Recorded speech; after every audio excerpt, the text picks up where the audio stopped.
episode of Binder, and my name is Stevie. That's SM McCoy, and I am an author of fantasy and sci-fi novels as well as a narrator. And this podcast is all about just discovering indie novel reads on a blind date. So, blind indie novel dates for entertaining reads. And today's blind date is dark fantasy. It is werewolves, not safe for work. My kind of story, guys. A dark fantasy with lovers to enemies. And those are the tropes that I was given, and don't know anything about the book other than that. So I'm literally just going to blind read the first chapter for you guys to see whether or not this is something that either of us would be excited to dive into and discover more about. And we'll find out who our blind date was after I read their first chapter. Okay, so bear with me. I may stumble, especially since this is a fantasy novel. That means sometimes there are words that I might not pronounce correctly. Normally, when I narrate for a fantasy novelist, I ask them for a style sheet, and that style sheet has pronunciation of their special names and terms and places. I don't have any of that, so I'm just gonna wing it, guys. So, Volume 1. Demon, Wakodalak, Turnskin, Shapeshifter, Versiplis in High Istrian. These terms describe the same creature, man or woman, afflicted with Singer's curse. The curse was the punishment for all the descendants of the traitors who sided with the great fiend, the Harbinger, the devil. The demon is terrifying and unsettling in its monstrous magnificence. They are shapeshifters who take the form of a giant man-wolf on two legs with wicked teeth, thick manes, and sharp claws. Those afflicted possess the strength and stamina of 10 men, the ability to leap vast distances and run at great speed, and the ability to return from the dead. Sigur's worshippers, especially those of his priesthood, are pack-bound to hunt down the creatures. The Order of the Golden Sword are Singer's hunters par excellence, given authority by their counterparts within the church as the will of Sigur. The order eschew all forms of temptation, be that of body or mind, and leave behind mortal concerns such as war or politics. They do this for the immortal soul of mankind. The cursed beings are evil incarnate, and it is the duty of all good men to hunt them until there are none left. Modern History of the Isarian Empire, Volume 2. The relationship of the Sigurian Church and the Order of the Golden Sword is contentious, and one that the Church disavows and relies upon in equal measure.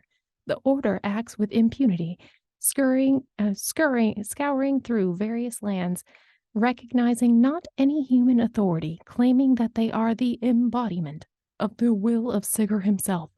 They respect not the natural laws of due process or of fair hearing, exterminating towns wholesale if they believe it will root out heresy. The greatest and most present example in recorded history are the mass pogroms that took place over a 5-year period from 784 to 789. Aetate Discordia. The whole continent was brought to its knees with infighting, suspicion, and lawlessness. Brother turned on brother, neighbor on neighbor, all in the pursuit of purity. In preparing for their work, the Order employs obscure and magical weapons, traps, and poisons. The identity and existence of this arsenal are closely guarded secrets, given that they often kidnap and endanger talented thinkers, alchemists, smiths, engineers, and others. It is no surprise that they have developed some advantages over other forces of the time. Truth, or a regard for the fanatics of Sigurd, Anonymous. Chapter 1. Tristan. Tristan knew it was a bad day to piss off his knight and master. Leon's powerful kick sent him sprawling into the barrels behind. The knight's sword crunched into the mail at his side.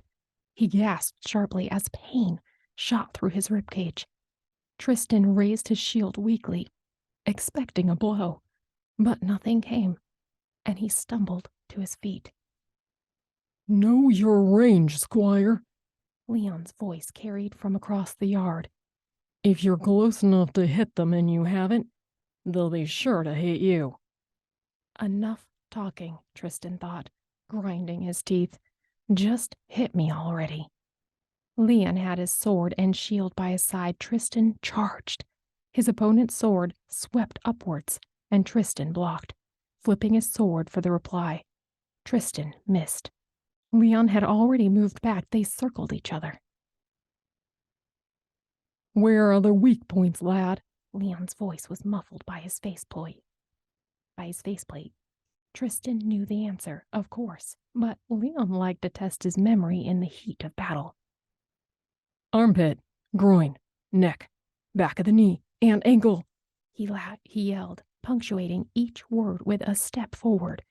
Leon maintained his distance. Still, they continued to circle each other. "Why are you holding back?" "You're not ready, squire."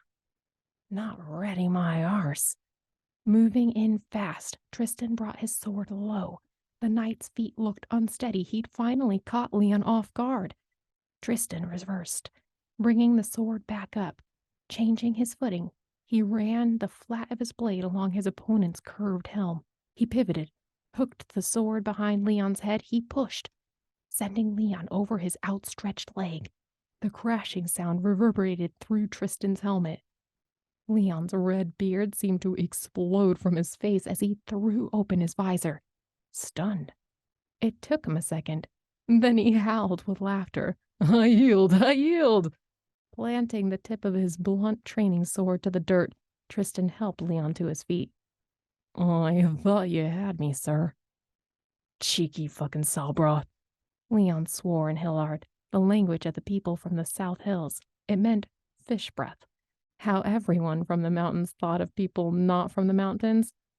"Where's my flask?" A servant boy had it on hand. Leon unbuckled his helmet, throwing it aside. Throwing back his neck, his muscles flexed as brown liquid ran down his chin. The hillman was shorter than Tristan, but twice as wide, and all muscle. Tristan could sometimes beat him in a sword fight, but in pure strength, Leon had him beat all the time. "You're learning," Leon said, wiping his face. Tristan smiled at that. Still, he wished the knight would take him more seriously. He wasn't going to get better and stronger if Leon took it easy on him. For a man given the moniker Leon the Strong, For a man given the moniker Leon the Strong, he could be irritatingly cautious. Inside their canvas tent, Tristan racked his armor and washed his face in a small basin, then changed into finery. The son of a count had grating expectations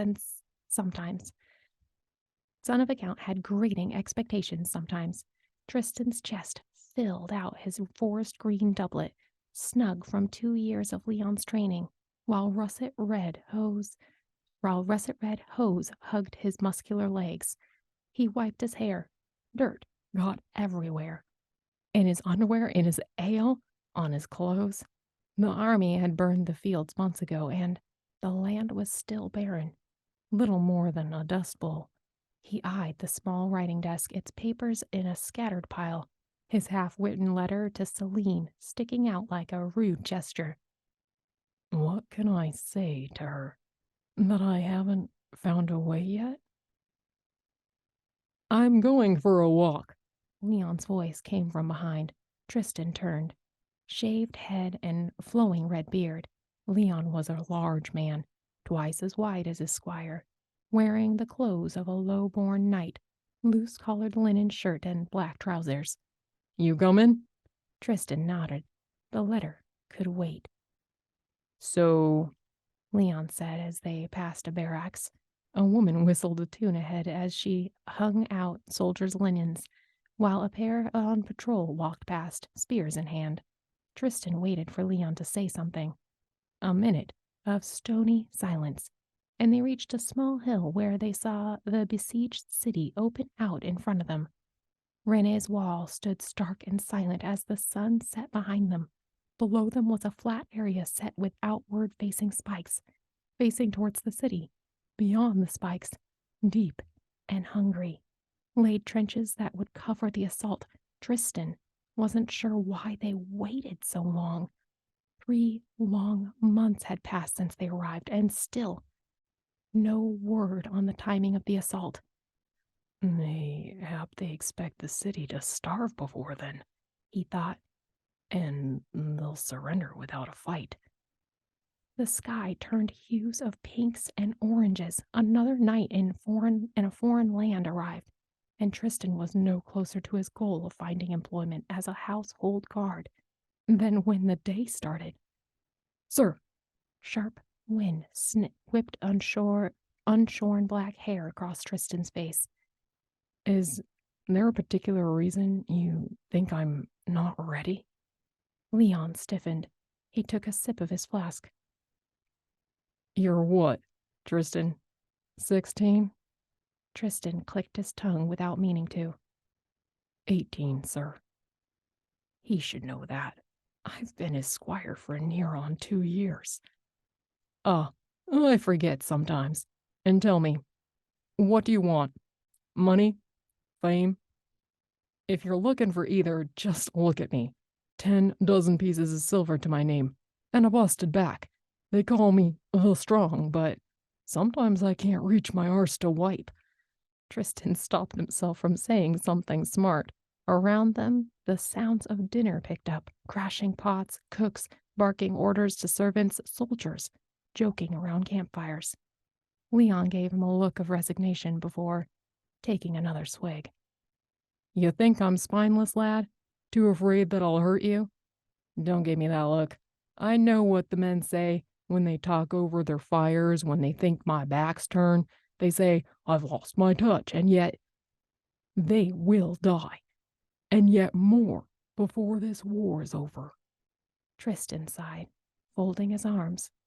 Below them, a camp wife, the woman followers of the army who cooked, cleaned, and served the soldiers, chased a servant boy out of her kitchen. If you won't push me, sir, how am I going to prove myself? He tried his hardest to keep the anger out of his voice. I didn't say that, lad. The squad's on patrol duty tomorrow. You'll be in the van, riding with me. That drew a smile across Tristan's face. Riding in the vanguard. Tristan would look important to anyone that saw. If he looked important, he might look important enough to sponsor or hire as a personal house guard. If he was a house guard, his master would offer his mother somewhere to stay as a matter of course. If he could get them away from his father. Once, he dreamed of being a lord of a mighty estate, like his father, fighting tourneys for his own glory, and fighting in wars for the glory of the empire. How high he'd ride into battle, how nobly he'd spirit a lance into the empire's enemies. Leon belched as he drained the contents of his flask. Let's get back.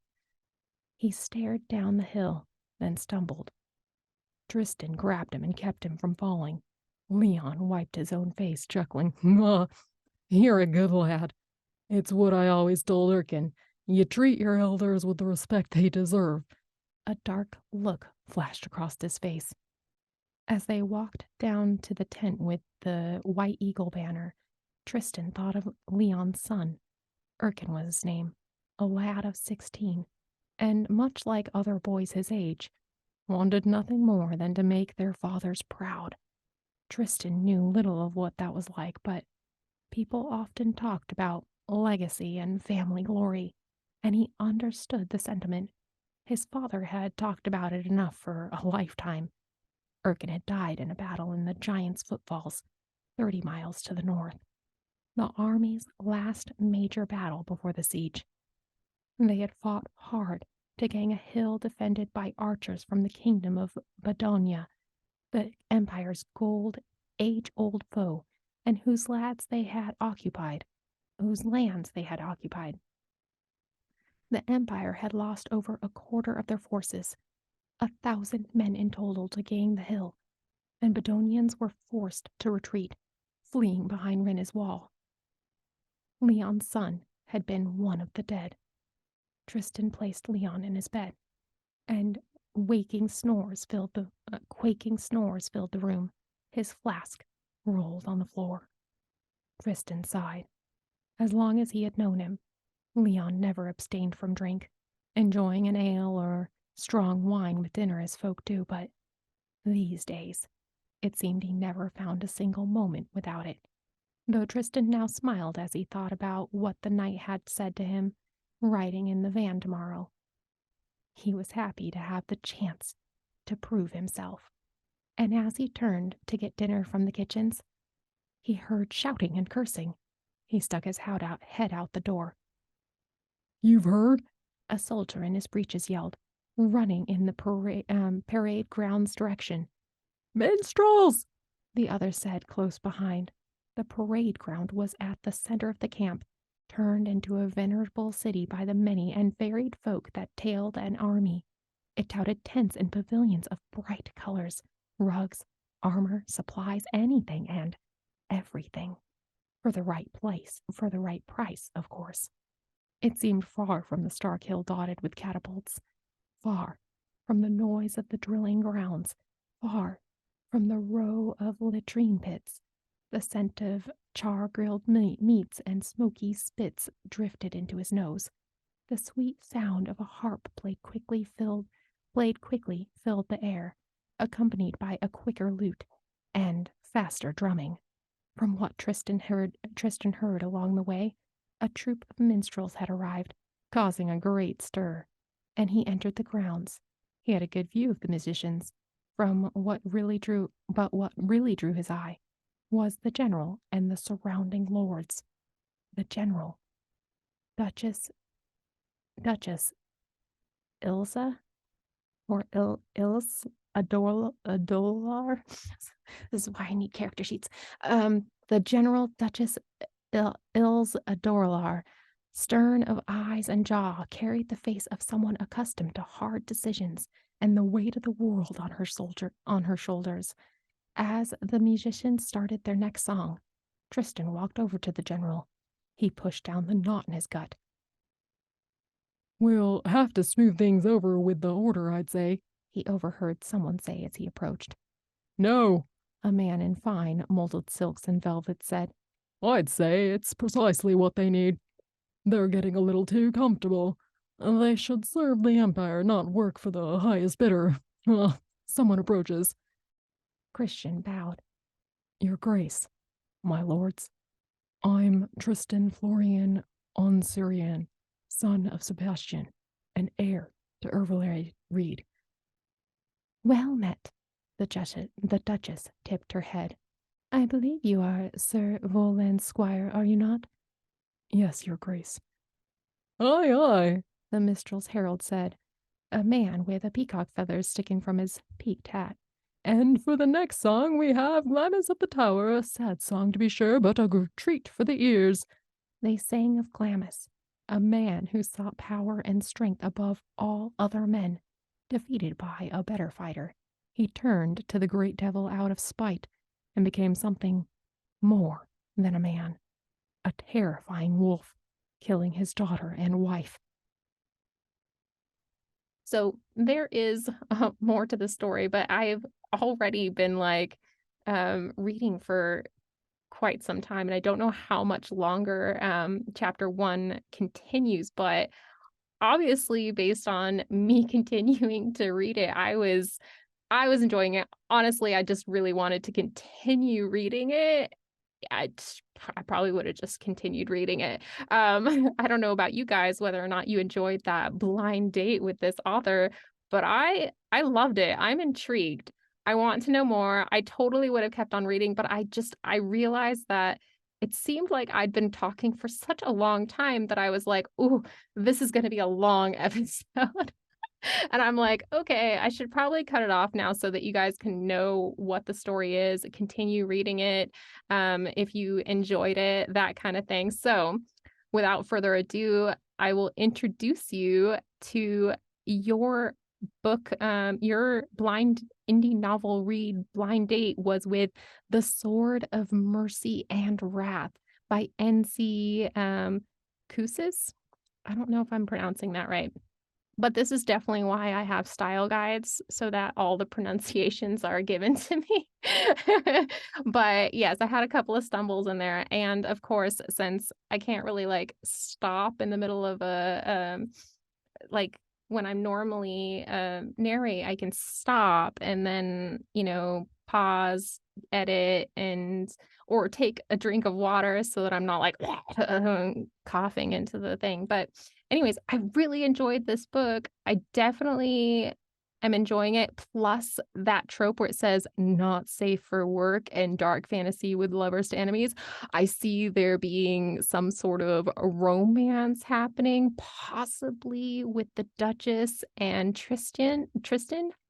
Who knows? But I'm intrigued and I want to know. I definitely want to get to the spicy parts too because I like that kind of stuff. I don't know about you guys. But yes, go to the show notes. Link to the book. It's The Sword of Mercy and Wrath. And it is NC Koussis. I really hope that I'm pronouncing this author's last name right. Probably not. But definitely check it out. Go to the show notes, click on the book, continue reading if you liked it. I liked it. And this was Binder, Blind Indie Novel Dates for Entertaining Reads, where basically, no blurb, no nothing, just some tropes and a little tiny hint about what you're getting into, and then diving in and seeing if that's something that you enjoy and want to continue diving into. I like the idea of not relying on like book covers and kind of just getting to know some indie authors out there. And honestly, there's just so much great stories out there. I wish I had time to read all of them, but look at those show notes, like, subscribe, share the book with others, because sharing is caring in the indie world. And if you do read this book, please do come back and comment on this episode, and or email me or let me know your thoughts on it, because I certainly want to continue reading. Don't know about you. So holiday reads, everybody. Why don't we have like a group reading thing? Anyways, I should probably check. Gotta finish this up, guys. I'm just horrible at this kind of thing. But I do it because I love you guys and I'm trying to spread the indie love. So, right, until next time, please stay tuned. Do, do, do, do, do. Yep. Oh, and my friend Erin made a little intro jingle for this thing. I have like absolutely no digital production skills at all. So pretty cute that she did that for me. So hopefully you guys like that if you're watching the YouTube thing. If not, then podcasting version, you just get me. That's it. Just me. I know. So horrible. Ah, Stevie, get over yourself. Let's go. How do we do this thing again?